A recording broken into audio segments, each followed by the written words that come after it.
एक ऐसा जंगल जहां इंसानों से ज्यादा खौफ हाथियों का हो, लेकिन फिर एक ऐसा शैतान आता है जो इन हाथियों और आदिवासी लोगों की मजबूरी को अपना कारोबार बना लेता है। करोड़ों रुपए के लालच में पूरा जंगल खून से रंग जाता है, लेकिन जब एक मासूम बच्चे की मौत होती है तब एक आदमी इस साम्राज्य को जड़ से उखाड़ फेंकने की कसम खा लेता है।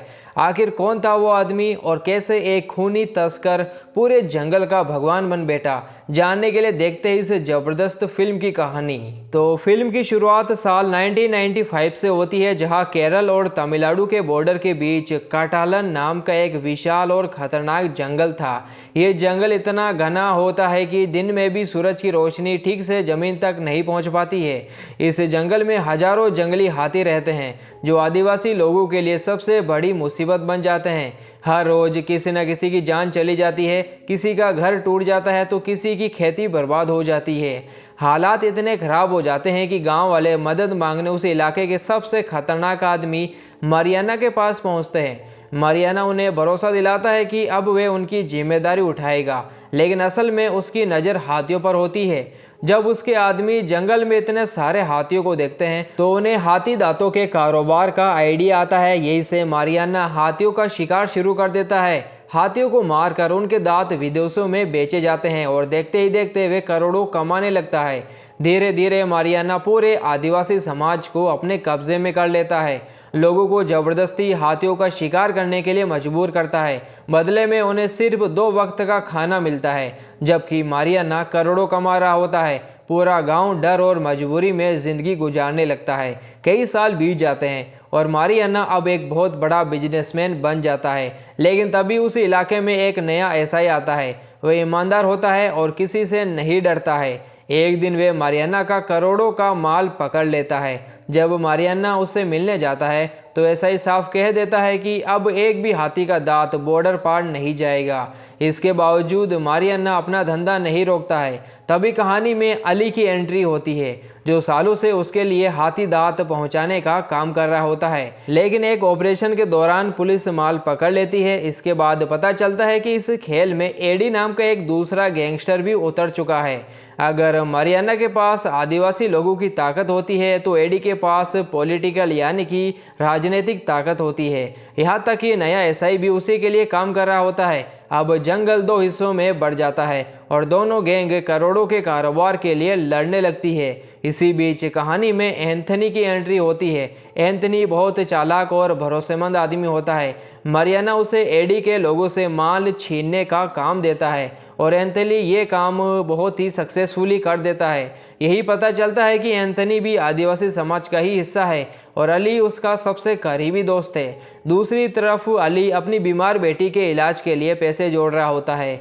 उसकी बेटी जन्म से ही सीरियस बीमारी से जूझ रही होती है, लेकिन मजबूरी के कारण अली इस गंदे धंधे में फंसा हुआ है। उस दौरान एंथनी 20 हाथी दांत लेकर निकलता है। पुलिस उसे पकड़ने की कोशिश करती है, लेकिन इस बार वे अपने मास्टर प्लान से सबको चौंका देता है। एक बस हादसे में 20 लोगों की मौत हो जाती है। मारियाना इसी इंसिडेंट का फायदा उठाने का फैसला करता है। प्लान ये होता है कि हाथी के दांतों को लाशों के साथ रामेश्वरम भेजा जाए ताकि किसी को शक ना हो। पोस्टमार्टम हाउस में एंथनी डॉक्टर से कहता है कि हर बॉडी के अंदर 2-2 हाथी के दांत छिपा दिए जाए, लेकिन ये सिर्फ पुलिस को भ्रमित करने के लिए होता है, उन्हें गुमराह करने के लिए होता है। अगले दिन जब एम्बुलेंस निकलती है तो एसआई उन्हें रोक लेता है। उसे पूरा यकीन होता है कि माल लाशों के अंदर छिपा हुआ है। सभी डेड बॉडीज की जांच होती है, लेकिन कुछ भी नहीं मिलता। असल में एंथनी ने पुलिस के अंदाजे का पहले ही फायदा उठा लिया होता है। सबका ध्यान लाशों पर था, जबकि असली माल एम्बुलेंस में ही छिपा होता है। इस तरह वे एक बार फिर पुलिस को चकमा देकर सारा माल सुरक्षित बाहर निकलवा देता है। लेकिन एडी इस हार को भूल नहीं पाता है। वे बदला लेने के लिए अली के परिवार को निशाना बनाता है। उस दौरान अली की बेटी एक भयानक हादसे का शिकार हो जाती है। डॉक्टर कहते हैं कि अगर तुरंत ऑपरेशन नहीं हुआ तो बच्ची को बचाना मुश्किल होगा। ऑपरेशन के लिए 18 लाख रुपए चाहिए होते हैं। अपनी आखिरी उम्मीद लेकर अली और एंथनी मारियाना के पास जाते हैं। उन्हें लगता है कि सालों तक उसके लिए काम किया है, इसलिए वे उनकी ज़रूर मदद करेगा, लेकिन मारियाना उनकी उम्मीद तोड़ देता है। वे मदद करने की बजाय उन्हें मामूली पैसे देकर टालने की कोशिश करता है, लेकिन मारियाना की बातों से अली का दिल ही टूट जाता है। वे गुस्से में पैसे मारियाना के मुंह पर फेंक देता है और कहता है कि मेरी बेटी की जिंदगी की कीमत तेरे लिए बस इतनी ही है। और यही से कहानी एक बहुत खतरनाक मोड़ पर पहुंच जाती है। बस फिर क्या था, मारियाना के आदमी अली को मारने के लिए दौड़ते हैं, लेकिन उसी समय एंथनी बीच में आ जाता है और अकेले ही उनके आदमियों की धुलाई शुरू कर देता है। देखते ही देखते पूरा माहौल टेंशन में भर जाता है। मारियाना गुस्से में कहता है कि मैंने तुझे अपने भाई जैसा माना और आज तू मेरे ही खिलाफ खड़ा है। तब एंथनी पहली बार खुलकर बोलता है। वे कहता है, भाई ऐसे नहीं होते, हमारे लोगों ने सालों तक तेरे लिए खून बहाया, हाथी मारे और तुझे करोड़ों कमा कर दिए, लेकिन आज जब एक बच्ची की जान बचाने की बारी आई तो तूने हमें भीख देकर भगा दिया। ये सुनकर मारियाना भड़क जाता है और एंथनी को अपने इलाके से निकल जाने की धमकी देता है। उस रात अली पूरी तरह टूट चुका होता है, लेकिन एंथनी डिसीजन लेता है कि अब वे दूसरों के लिए नहीं बल्कि अपने लोगों के लिए काम करेगा। इसके बाद एंथनी, अली और उसके कुछ साथी जंगल में जाते हैं, एक हाथी का शिकार करते हैं और उसके दांत निकाल लेते हैं। फिर एंथनी उन्हें बेचने के लिए श्रीलंका के एक बड़े डीलर से मिलने निकल पड़ता है। जब मारियाना को इसकी खबर मिलती है तो वे अपने आदमियों को एंथनी को रोकने का ऑर्डर देता है, लेकिन एंथनी हर मुश्किल पार करते हुए श्रीलंका पहुंच ही जाता है। वहाँ उसकी मुलाकात ल्यूसी नाम की एक लड़की से होती है, जो उसे उस इंटरनेशनल डीलर तक पहुंचने में उसकी पूरी मदद करती है। डीलर माल देखकर बहुत खुश हो जाता है और एंथनी को बड़ी रकम देता है। साथ ही कहता है कि आगे कभी भी ज़रूरत पड़े तो सीधे उसके पास आना। लेकिन जब एंथनी गांव जाता है, गांव वापस लौटता है तो उसके पैरों तले ज़मीन खिसक जाती है। मारियाना ने पूरे गांव में तबाही मचा दी होती है। लोगों को बेरहमी से पीटा गया था और अली की छोटी बेटी को भी मार दिया गया। ये देखकर एंथनी के अंदर बदले की आग भड़क उठती है। वो फैसला करता है कि अब या तो मारियाना जिंदा रहेगा या फिर वो। इसके बाद वे पूरे गांव को एकजुट करता है। सबसे पहले गांव की औरतें उसके साथ खड़ी हो जाती है और धीरे धीरे पूरा गांव उसके सपोर्ट में आ जाता है। दूसरी तरफ एडी भी मारियाना का साथ दे देता है, क्योंकि एंथनी ने उसके भाई को मार दिया था और अब वे बदला लेना चाहता है। अब दोनों मिलकर एंथनी को ख़त्म करने की तैयारी करते हैं, लेकिन इस बार सामने डरे हुए आदिवासी नहीं बल्कि अपने हक के लिए लड़ने वाले लोग खड़े होते हैं। इसके बाद शुरू होती है आखिरी लड़ाई। पूरा जंगल युद्ध का मैदान बन जाता है। चारों तरफ सिर्फ हिंसा और संघर्ष ही दिखाई देता है।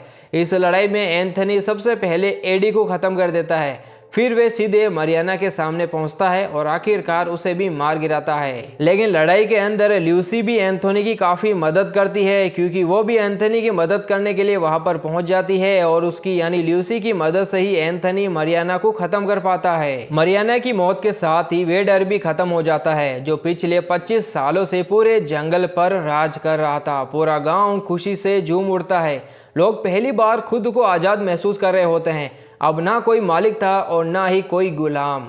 गांव वाले एंथनी को अपना नेता बना लेते हैं। लेकिन कहानी यही ख़त्म नहीं होती है। मारियाना और एडी के मरने के बाद भी हाथी दांतों का कारोबार चलता रहता है। बस फ़र्क इतना होता है कि अब ये काम आदिवासी लोग खुद कर रहे होते हैं और उनका माल सीधे श्रीलंका के उस बड़े डीलर तक जा रहा होता है।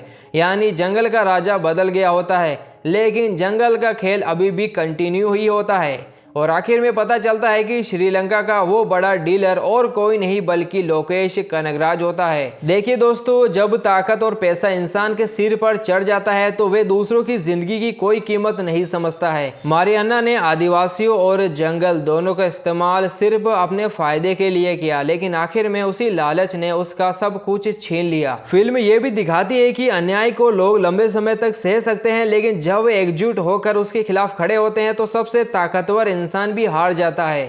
साथ ही फिल्म इंसानों के लालच की उस कड़वी सच्चाई को भी दिखाती है, जिसमें पैसे के लिए बेगुनाह लोगों और बेजुबान जानवरों तक की जिंदगी दांव पर लगा दी जाती है। और दोस्तों, इसी के साथ ये मूवी यहीं पर ख़त्म हो जाती है। तो दोस्तों, मिलते हैं जल्दी अगली वीडियो में। तब तक के लिए टेक केयर एंड बाय।